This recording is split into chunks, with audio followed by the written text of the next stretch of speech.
할렐루야. 오늘도 수요 예배 가운데 함께 참여한 우리 모든 성도들에게 말씀의 능력이 나타나서 말씀으로 새로워지고 은혜 받고 성령 받고 능력 받는 이 시간이 될 수 있기를 바랍니다. 오늘 우리에게 주시는 하나님의 말씀은 고린도후서 12장 9절과 10절 말씀입니다. 제가 봉독해 드리겠습니다. 나에게 이르시기를 내 은혜가 내게 족하도다. 이는 내 능력이 약한 데서 온전하여 짐이라 하신지라. 그러므로 도리어 크게 기뻐함으로 나의 여러 약한 것들에 대하여 자랑하리니 이는 그리스도의 능력이 내게 머물게 하려 함이라. 그러므로 내가 그리스도를 위하여 약한 것들과 능력과 궁핍과 박해와 곤고를 기뻐하노니 이는 내가 약한 그때에 강함이라. 아멘. 오늘부터 수요일 이 시간을 통해서 한 5주에서 6주 올해 연말까지 계속해서 역설적 진리 시리즈로 함께 말씀을 나누고자 합니다.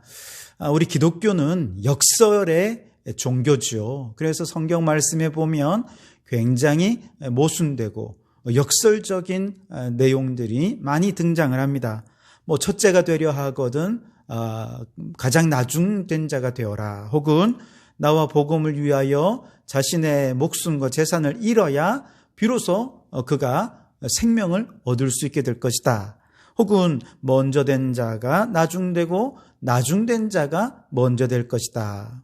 그리고 내가 약할 그때에 곧 강함이라. 이런 성경의 말씀들은 모두가 다 굉장히 역설적인 진리의 아주 대표적인 사례들이죠. 그 모든 역설적인 진리 중에 최고의 진리는 십자가의 역설일 것입니다. 가장 수치스러운 그 십자가가 하나님의 능력과 지혜가 나타나는 그 계시의 장소가 되었다라고 하는 것을 생각할 때 정말 성경은 엄청난 역설적 진리의 말씀인 것이죠. 자, 이처럼 역설 속에 담겨진 진리를 이해하지 못한다면 그들은 기독교에 대해 대적하는 자가 될 것입니다. 그러나 이 역설적인 진리를 깨닫는 사람들은 하나님의 지혜와 능력에 감탄하게 되고 그 하나님을 찬양하지 않을 수 없게 될 것입니다. 무엇보다 이 역설적인 진리를 깨닫는 사람들은 교회와 또 성도들의 삶의 원리를 바로 이 역설적 진리 속에서 깊이 깨달으면서 저들의 삶에 변화가 나타나고 또 거룩한 능력으로 세상에 영향력을 끼치는 그런 성도들로 변화될 거라는 것이죠. 자, 그런 의미에서 오늘부터 함께 역설적인 진리에 대해서 공부하는 이 시간을 통해서 여러분 모두가 다 먼저는 우리에게 더 깊은 역설적인 진리로 우리를 이끌어 주시는 그 하나님의 진리를 깨닫고 하나님을 찬양할 뿐만 아니라 우리 성도들의 삶의 원리를 깨달아 그대로 실천하며 살아서 세상 속에 선한 영향력을 끼치는 우리 성도들이 되실 수 있게 되기를 바랍니다. 자, 오늘은 그 역설적 진리의 시리즈 첫 번째 시간으로 약함과 강함의 역설에 대해 함께 나누고자 합니다. 오늘 9절 말씀에서 예수님께서 사도 바울에게 내 은혜가 내게 족하도다. 이는 내 능력이 약한 데서 온전하여 짐이라. 그렇게 말씀을 하셨죠. 다시 말해서 예수님의 능력은 어디서 나타납니까? 바울이 약해진 데서 나타난다는 것이죠. 이것은 바울에게서뿐만 아니라 모든 성도들의 삶의 원리입니다. 즉 모든 성도들은 예수님의 능력을 나타내며 살아야 하는데 그러기 위해 성도들은 가장 연약한 존재가 되어야 한다는 것이죠. 분명히 여기서 우리가 먼저 깨닫게 되는 것은 그리스도의 능력과 사람의 강함은 완전히 반대 개념이라는 것입니다. 사람의 능력과 강함이 강조되면 그리스도의 능력과 강함은 완전히 약화됩니다. 반대로 사람이 약해지면 그리스도의 강함과 능력이 온전히 나타나게 되는 것이죠. 그래서 역설의 진리입니다. 바로 바울은 이 역설적인 진리를 어디서 깨달았느냐 하면 육체적인 질병을 통해서 깨달았습니다. 그는 지금까지 자신의 육체적인 질병을 악이나 혹은 해로 여겼습니다. 그런데 이 진리를 깨닫고 난 다음에는 이 하나님께서 주신 이 질병이 오히려 그에게 선이고 유익이라 하는 것을 깨닫게 되었습니다. 이 질병은 바울 자신을 약하게 만들었지만 오히려 그것 때문에 하나님의 능력을 더 의지하게 되었습니다. 그렇게 주님의 능력으로 행할 때 그는 결코 교만할 수 없었고 모든 것이 다 하나님의 은혜였노라 고백하면서 하나님을 더 높이 찬양할 수밖에 없었고 더 능력 있게 주의 사명을 감당할 수 있게 된 것이죠. 자, 사람이 약해질 때 그리스도의 능력이 온전해진다 이렇게 말씀을 하시는데요. 여기서 온전해진다라고 하는 말씀은 헬라어로 텔레오라고 하는 단어를 쓰는데 이 말의 의미는 완성하다, 최고의 단계에 도달하다라는 의미가 있습니다. 자, 그렇다면 여기서 우리의 관심은 사도 바울이 얼마나 능력이 있었느냐 없었느냐 이게 우리의 관심이 아니라 그리스도의 능력이 바울 안에서 과연 최고의 단계에 도달하였는가? 그렇지 못한가? 그리스도의 능력이 사도 바울 안에서 완성이 되었는가? 그렇지 못한가? 여기에 우리가 주목해 볼 필요가 있다는 것이죠. 다시 말하면 이미 사도 바울은 그리스도 안에 있습니다. 그리스도의 능력이 사울과 함께하고 있습니다. 그런데 그 능력이 어떻게 나타나는가? 바로 그리스도의 능력은 바울이 약해질 때 그 약함 속에서 그리스도의 능력이 최고의 단계에 달하게 되고 완성되어서 아주 강력한 능력으로 나타나게 되더라는 것이죠. 다시 말하면 모든 그리스도인들도 이미 그리스도의 능력 안에 머물러 있습니다. 그리고 그 모든 그리스도인들은 그렇게 그리스도의 능력으로 살아가는 존재라는 것이죠. 그러나 그 능력은 어떻게 나타납니까? 그 능력은 그저 내가 필요할 때 얼마든지 꺼낼 수 있는 나의 소유물이 아니라는 것입니다. 성도들이 내 안에 계신 예수 그리스도를 인격적으로 만나고 진실하게 주님과 교제하면서 전적으로 주님을 의지할 때, 다시 말해서 성도들이 오직 예수 그리스도를 철저히 믿고 나아갈 때 내 안에 계신 주님의 능력이 나를 통해서 최고의 단계로 발휘될 수 있다는 것이죠. 그래서 나는 가장 약해지고 주님을 향한 믿음과 주님을 의지하는 그 믿음이 강력해지게 될 때 그리스도의 능력이 나를 통해 온전히 드러날 수 있게 된다는 것이죠. 그래서 사도 바울이 그의 모든 서신서에서 가장 많이 사용하는 최고의 중요한 단어가 엔 크리스토, 그리스도 안에서라고 하는 말입니다. 모든 성도는 그리스도 안에 있습니다. 우리는 그리스도 안에서 예수 그리스도를 믿음으로 전적으로 주님을 의지할 때, 그래서 나는 사라지고 주님의 모습만이 나를 통해 드러날 때 그리스도의 능력이 최대한으로 발휘되고 온전히 발휘될 수 있게 된다는 것이죠. 그런데 믿음으로 주님을 철저히 의지하는 그 상태가 곧 내가 가장 연약해진 상태라는 것이죠. 이게 중요한 겁니다. 자, 여기서 약하다라고 하는 말은 오늘 10절 말씀에 보니까 이런 걸 의미합니다. 그러므로 내가 그리스도를 위하여 약한 것들과 능력과 궁핍과 박해와 곤고를 기뻐하노니 이는 내가 약한 그때의 강함이라. 아멘. 자, 여기 10절 말씀에 나의 약함이라고 할 때 크게 두 가지 차원에서 얘기를 하는데, 하나는 일반적인 차원에서의 약함이고 다른 하나는 주님을 위해 살아가다가 경험하는 능력, 궁핍 혹은 박해 이런 것들입니다. 우선 일반적인 약함이라고 하는 것은 내가 주님을 위해 살면서 겪게 되는 그런 약함이 아니라 그저 약한 것입니다. 사도 바울 같은 경우는 그가 부활하신 예수를 만나기 전부터도 그는 이미 육체의 질병 가운데 살고 있었습니다. 그래서 그의 육체의 질병이 육체의 가시라고 말할 정도로 그는 너무나도 이것 때문에 연약해졌습니다. 어떤 분은 가난한 집에서 태어나서 가난하게 살아가는 것이 그의 약함이 될 것이고, 어떤 분들은 정말 어쩔 수 없는 상황 속에서 배우지를 못해서 그것으로 인해 연약하게 살아가는 사람들이 있습니다. 즉, 자신의 의지와 상관없이 자신이 처한 열악한 처지, 이것이 일반적인 의미에서 약함이죠. 자, 이러한 열악한 처지도 주님의 관점에서 바라보니 오히려 더욱 주님을 의지하고 주님만 붙잡게 되는 계기가 되어서 주님의 강함이 드러나게 되는 것입니다. 말씀드린 대로 사울이 주님의 이 약함과 강함의 원리에 대해서 분명히 알게 된 결정적인 계기가 바로 육체의 가시로 생각했던 그의 질병 때문이 아니었습니까? 사실 그의 질병은 예수님을 믿고 구원받은 이후에도 끊임없이 그의 모든 사역에 많은 지장을 초래했고 정말 큰 방해거리가 되었습니다. 오죽했으면 바울은 사탄의 사자가 자신을 치는 것이다, 이렇게 이야기할 정도였습니다.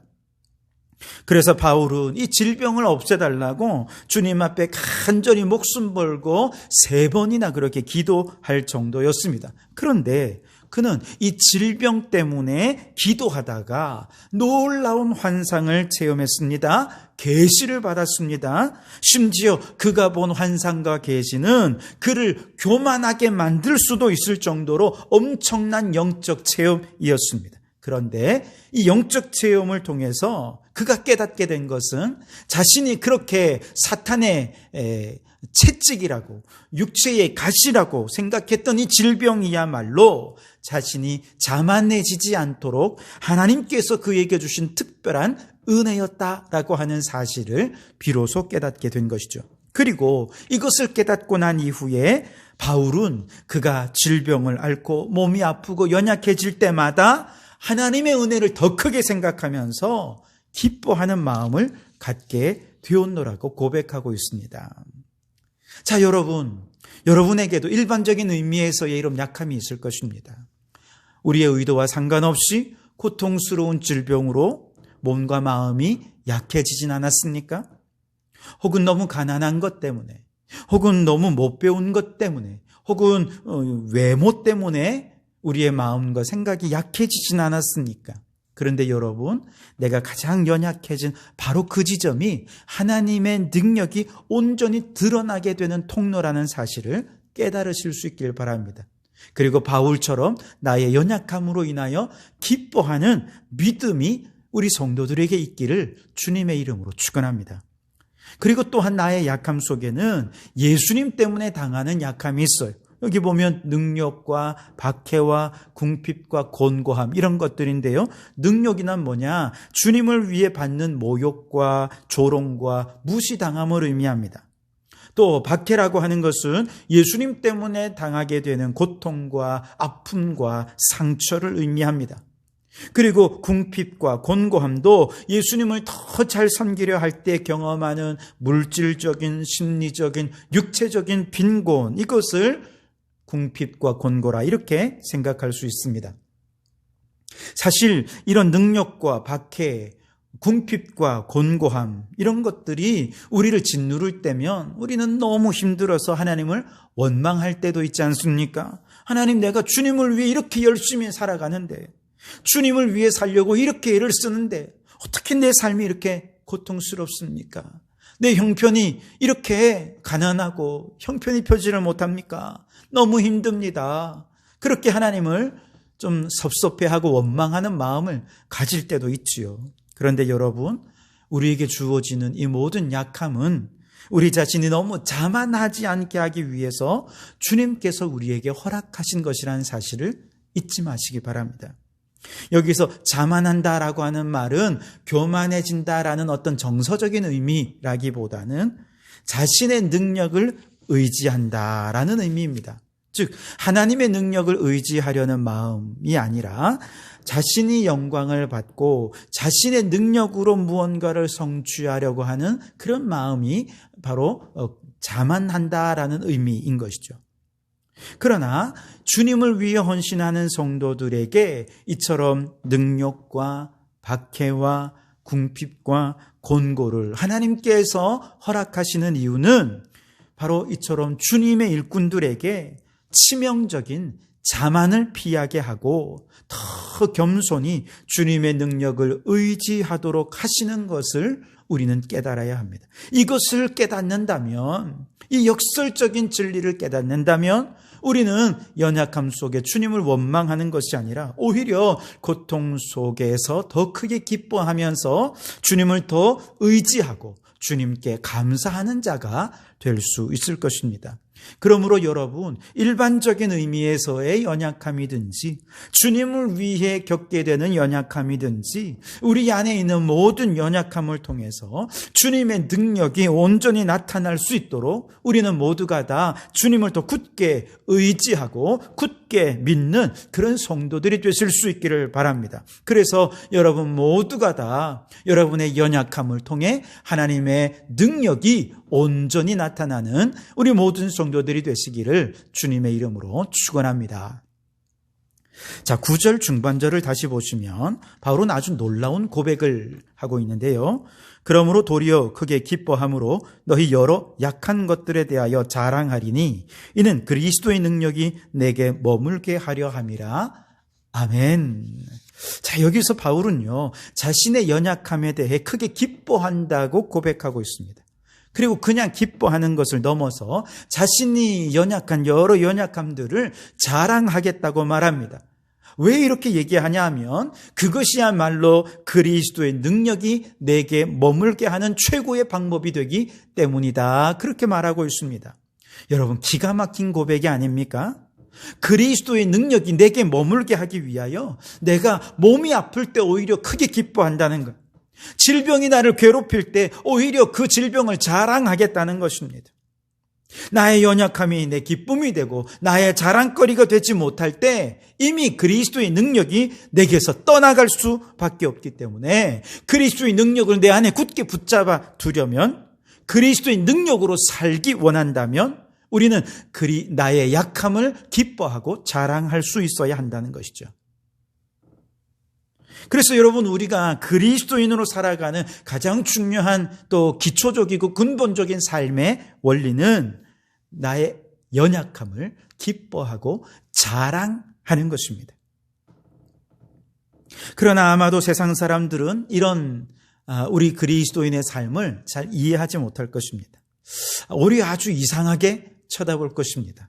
그런데요, 놀라운 사실은 이렇게 그들이 이상하게 여기고 이해하지 못하는 그리스도인의 연약함의 삶의 원리가 오히려 내가 가장 연약할 때 그리스도의 능력이 내 안에 머물러서 나를 통해 그리스도의 인격이 드러나고 그리스도의 능력이 드러나고 그리스도의 성품이 드러나고 그리스도의 영광이 최고로 드러날 수 있는 그런 방법이기 때문에 우리를 통해 믿지 않는 자들이 그리스도의 영광과 인격을 바라볼 수 있는, 예수님을 만날 수 있는 최적의 환경이 되는 것입니다.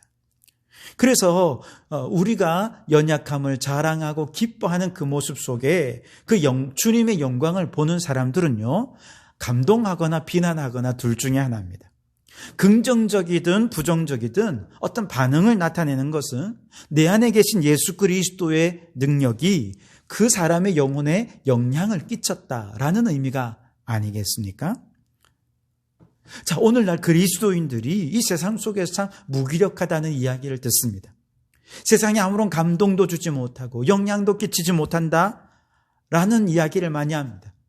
여러분, 그 이유가 무엇인지 아십니까? 우리가 성경적인 원리대로 살지 못했기 때문에 그렇습니다. 우리가 오늘 성경이 말하는 이 약함과 강함의 역설적인 진리, 이 원리를 잘 알고 우리가 이 말씀 속에 우리에게 말씀하시는 대로 나의 연약함들을 기뻐하고 자랑하면서 나를 통해 그리스도의 능력이 최고로 발휘될 수만 있다면 바로 그 사람이 영향력을 끼치는 영향력 있는 사람이 될 수 있을 것입니다. 그리고 또 한 걸음 더 나아가서 나의 약함을 기뻐하고 자랑하는 사람은 그리스도의 능력으로 주님이 내게 맡겨주신 사명을 능력 있게 감당할 수 있게 될 것입니다. 바로 적극적인 자기 부인, 즉 주님의 제자도를 통해서 말입니다. 예수님께서 주님의 제자가 되려고 한다면 자기를 부인하고 자기 십자가를 지고 나를 따라야 할 것이다. 그렇게 말씀하지 않으셨습니까? 여기서 자기를 부인한다라고 하는 다른 표현이 바로 나의 약함을 자랑한다는 것, 나의 약함을 기뻐한다는 것입니다. 그리고 또한 주님께서 우리에게 맡겨주신 사명, 이것은 내 힘으로 감당할 수 있는 게 아니지 않습니까? 오직 주님만이 하실 수 있는 영적 사역입니다. 그렇기 때문에 이것은 내 힘으로 하려고 하면 할수록 주님의 일은 안 되는 거예요. 그런데 나를 통해 주님의 능력이 나타나시기만 하면 주님의 사역은 더 풍성해지게 됩니다. 특히 여러분, 한 사람의 죄인을 회심시켜서 주님의 형상을 닮은 주님의 자녀가 되게 하고 그가 이제 죽도록 충성하며 주님의 사명을 감당할 또 다른 주의 제자로 세워지는 일은 이건 인간의 지혜와 능력으로 될 수 있는 일이 아닙니다. 사도 바울은 고린도전서 3장에서 우리는 그저 심거나 물 주는 것은 할 수 있을 뿐이지 이걸 잘하게 하시는 분은 오직 하나님 한 분밖에 없다, 그렇게 말하지 않습니까? 우리가 이것을 믿는다면 우리가 이제는 보다 적극적으로 나 자신을 부인하면서 나의 약함과 또 나의 연약함을 자랑하고 기뻐하면서 그리스도의 능력이 드러나도록 하는 삶을 살게 될 것입니다. 그래서 여러분, 내가 나의 연약함들을 기뻐하고 자랑하는 이 적극적인 자기 부인을 통해서 주님의 참된 제자가 될 때 우리는 비로소 주님께서 우리에게 맡겨주신 모든 주님의 사명을 감당하는 주님의 일꾼이 될 수 있을 것입니다. 그러므로 우리 모든 성도들이 이렇게 나의 약함을 기뻐하고 자랑하는 자기 부인의 삶으로 주님의 참된 제자가 되셔서 주님 맡겨주신 사명 잘 감당하는 우리 성도들이 되실 수 있기를 바랍니다. 지금까지 우리는 약함과 강함의 역설적인 성경적 진리에 대해 함께 생각해 보았습니다. 나의 약함을 기뻐하고 자랑할 때 그리스도의 능력이 내게 머물게 되고 나를 통해서 그리스도의 능력이 최고의 단계로 온전히 완성되어 드러나게 되고 그래서 우리가 진짜로 강한 자가 되고 진짜로 능력 있는 자가 되면 비로소 세상 속에 선한 영향력을 끼치고 또한 맡겨주신 사명도 잘 감당하게 된다 말씀을 드렸습니다. 이렇게 하늘의 원리를 이제 깨달았다면 우리는 결코 나의 연약함으로 인해 좌절하거나 절망하지 않게 될 것입니다. 어떤 분들은 예수님을 믿으면서도 나의 연약함을 바라보면서 좌절합니다. 나는 이것밖에 안 되는 사람이야. 나는 이 세상에 아무짝에 쓸모없는 사람, 무가치하고 불필요한 사람인가 봐. 그러면서 자신을 비관하고 비하합니다. 어떤 사람은 예수님을 믿는다 하면서도 자신의 연약한 상황과 형편 때문에 낙심하고 다른 사람을 막 부러워하는 사람들이 있습니다. 왜 나는 이렇게 가난하지 하면서 부자들을 부러워합니다. 예수님을 믿는데도 자신이 이렇게 나는 왜 이렇게 병을 달고 살아야지 하면서 건강한 사람들을 부러워합니다. 그것이 인간의 당연한 마음이라 생각할 수 있지만 예수 믿는 사람들은 그렇지 않습니다. 그게 당연한 것이 아닙니다. 오히려 우리는 예수 안에서 나의 모든 약함이 그리스도로서 말미암아 더 강해질 수 있는 최적의 조건이 되었음을 이제 깨달았기 때문에 우리는 나의 약함으로 인해서 좌절하거나 낙심하지 않습니다.